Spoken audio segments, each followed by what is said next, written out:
Hawak kayo. Yan naman si M. Hi, M. Come, dali.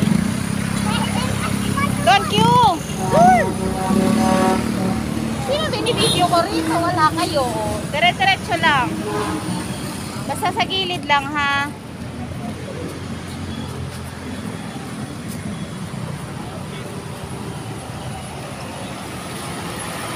Huwag masyadong malayo. Hi, M.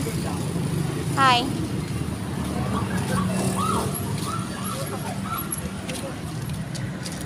Basta gilid-gilid lang. Kasi pag nasa ano na kayo, kalsada kayo, baka masagasaan na. Op. Gilid lang. Hawak ka dito, M. Easy. Masagasaan ka dahil sa balon na yan, eh. Huwag mo na ikabit sa stick. Hawakan mo na lang. Hawak ka dyan, ano ba?